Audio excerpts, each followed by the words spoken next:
Olá, eu sou a professora Mônica e na aula de ciências de hoje nós vamos dar continuidade aos nossos estudos sobre o sistema digestório. Nós vamos falar aqui, recordar o que nós vimos na aula passada. Nas aulas anteriores nós falamos sobre a digestão na boca, onde nós temos a formação do bolo alimentar. O bolo alimentar segue em direção ao estômago e no estômago a gente tem várias enzimas misturadas nesse bolo alimentar, dando origem a uma substância semilíquida, já iniciando aí a digestão da proteína e das gorduras. Hoje nós vamos falar sobre a última fase da digestão dos alimentos, que acontece aqui no intestino delgado. O intestino delgado, ele fica aqui no interior. Então vamos lá. No intestino delgado, o quimo, ele sofreu a transformação lá no estômago, então ele chega na primeira porção do intestino delgado, que é chamado de duodeno, onde ele recebe as substâncias, as enzimas digestivas lançadas pelo pâncreas e pelo fígado e pelo próprio intestino delgado. No duodeno, que é a primeira parte do intestino, é onde ocorre a maior parte da digestão. A participação das glândulas do fígado e do pâncreas na digestão é muito importante. Nós vamos falar um pouquinho sobre elas. São chamadas de glândulas anexas. Nós temos aqui as glândulas. Esse grande aqui é o fígado, a vesícula biliar e o pâncreas. Vamos falar um pouquinho sobre o fígado. O fígado ele está localizado no abdômen, abaixo da costela, do lado direito, e ele tem várias atuações no corpo humano, e ele tem uma elevada capacidade regenerativa, ou seja, ele consegue se regenerar, por isso ele é um órgão que as pessoas podem doar uma parte dele em vida, porque 50% consegue ser regenerado. Ele pode medir cerca de 20 centímetros e pesar em torno de 1,5 kg. O fígado ele é responsável pela produção da bile, um líquido que auxilia na digestão dos lipídios, que são as gorduras. Após ela ser produzida, ele armazena essa bile na vesícula biliar, uma bolsa chamada vesícula biliar. Dentre muitas outras funções, o fígado também é responsável pelo processo de armazenamento de nutrientes e de vitaminas. Aqui nós temos o pâncreas. O pâncreas ele é considerado uma glândula mista. Ela possui uma função endócrina e exócrina, produzindo hormônios e enzimas digestivas, por isso é chamada de glândula mista.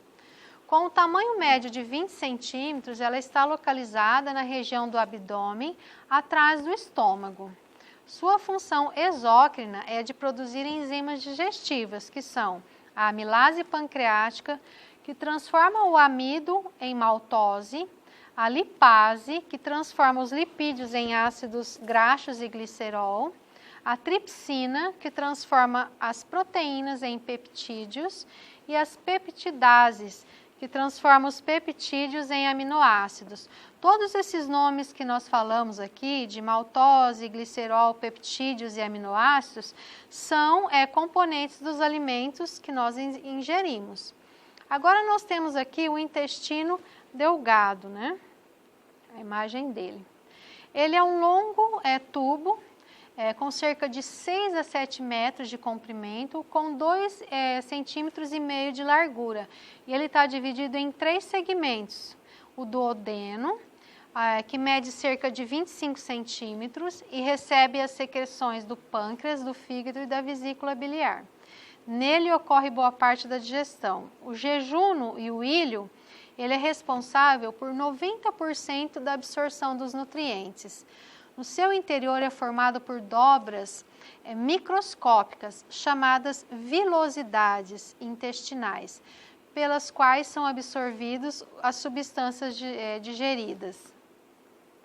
As vilosidades intestinais, elas são constituídas de microvilosidades, vilosidades ainda menores, que aumentam a área de contato com o intestino e também a velocidade de absorção dos alimentos.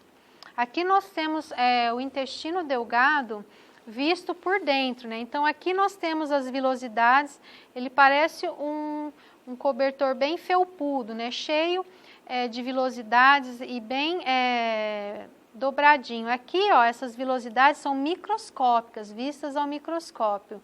E no interior dessas vilosidades nós temos os vasos sanguíneos, os capilares menores, né, dos vasos sanguíneos. E por aqui é que vai acontecer a absorção dos nutrientes. Então, todo esse processo, todas essas etapas que o alimento passou, foi para isso, para ele ser reduzido num tamanho tão pequeno, tão microscópico, que a hora que ele chegasse aqui no intestino delgado, ele vai conseguir passar por essa parede aqui, ser absorvido pelas células intestinais aqui, e vai ser direcionado pela corrente sanguínea, absorvido aqui. E por aqui ele vai ser distribuído esses nutrientes para o corpo todo. Então a absorção ela acontece em grande parte de todos os nutrientes no intestino delgado. Aqui nós temos a participação das glândulas que são lançadas na primeira parte do intestino, mostrando aqui o fígado, a vesícula biliar e o pâncreas. E aqui o comecinho do intestino. Certo? Na próxima parte a gente fala sobre a ação das enzimas sobre os alimentos. Então, em toda essa porção, né, o alimento, ele recebeu essas enzimas, ele vai ser misturado aí através dos movimentos peristálticos e ele vai receber um novo nome, né? A partir do momento que ele recebe novas substâncias, ele recebe um novo nome. Então, aqui ele deixa de se chamar quimo, que é o nome que ele recebeu lá no estômago, e passa a se chamar quilo. Então, agora ele está numa fase mais líquida ainda. Aqui nós temos as enzimas que participam lá no intestino da digestão dos alimentos. Ele chegou dessa forma aqui no intestino. Aqui são as enzimas do intestino. Então, lá no intestino, ele recebe a maltase, a peptidase e a lipase, dentre outras enzimas que vão ajudar na digestão do alimento. Aqui nós temos uma tabela geral de todas as enzimas que participaram desde o início da digestão do alimento. Então, aqui na boca a gente tem a ptialina, no estômago a gente tem a pepsina que inicia a digestão das proteínas, né? A ptialina inicia a digestão do amido. Aí nós já temos lá no intestino delgado, nós temos várias enzimas, né? A produzida por ele mesmo, que é a sacarase, que faz a digestão de açúcares presentes em carboidratos e frutas. A lactase, que faz a digestão do leite. A lipase, que é lançada pelo pâncreas, que faz a digestão dos lipídios, que são as gorduras. A tripsina, também produzida pelo pâncreas, que digere as proteínas. A amilase pancreática, produzida pelo pâncreas, também digere o amido. A maltase, produzida no intestino delgado, a maltase e a peptidase, ambas vão fazer a digestão do amido e das proteínas. Então, as enzimas, elas participam em vários momentos, né, da digestão desses nutrientes. Aqui nós temos o quilo, né, que é formado pelas misturas das substâncias digestivas aí no intestino. Esse quimo, o quilo no caso agora, ele vai ser absorvido. Então, ele vai passar aí pelas paredes do intestino. Como a gente já falou, o intestino tem de 6 a 7 metros de comprimento. Então, esse alimento ele vai ter vários momentos aí, várias situações em que ele vai ser absorvido. Ele vai ter bastante tempo, né? Então, aqui a gente tem os capilares sanguíneos, que eles vão fazer a absorção através das vilosidades intestinais.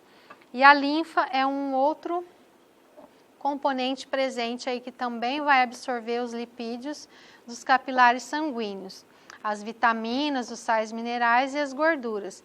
A fibra, a água e o que restou desse quilo do alimento, eles vão seguir em direção ao intestino grosso.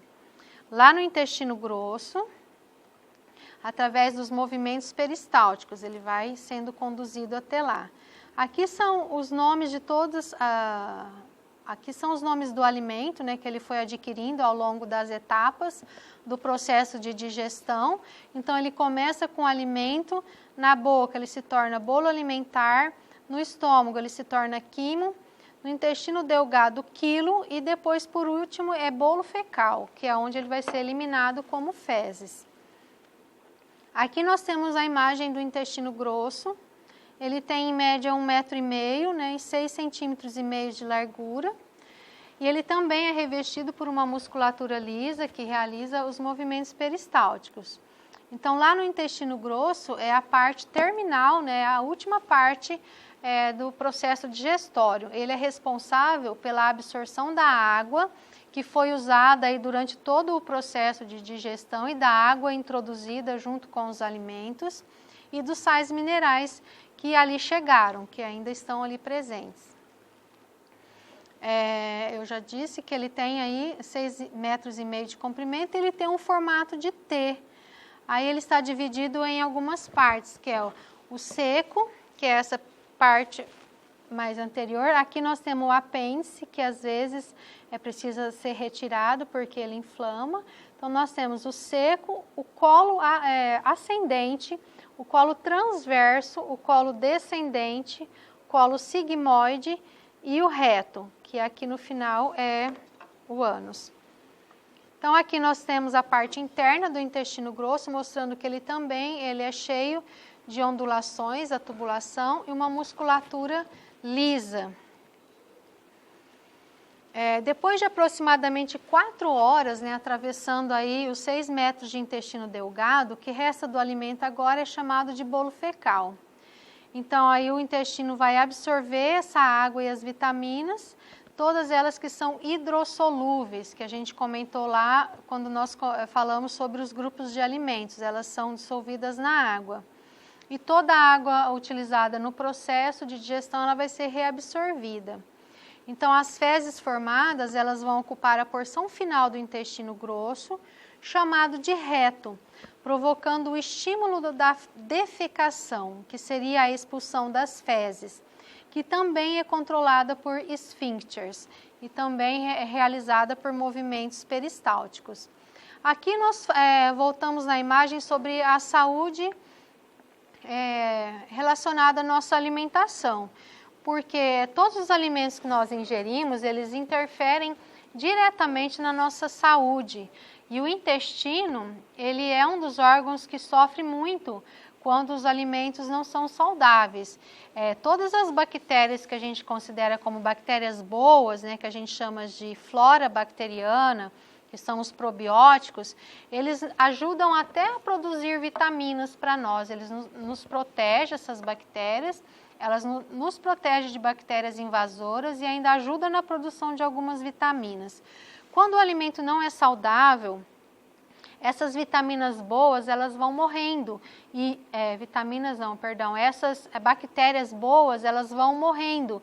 E aí outras bactérias que são nocivas, elas vão ocupando todo aquele espaço e provocando vários problemas de saúde, né? Então é muito importante uma escolha saudável da nossa alimentação, mais uma vez aqui reforçando isso.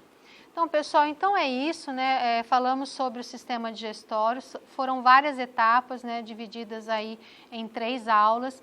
Eu espero que vocês tenham compreendido, estudem, né, façam os seus estudos e na próxima aula a gente vai falar sobre alguns problemas de saúde relacionados aí ao sistema digestório. Até a próxima aula.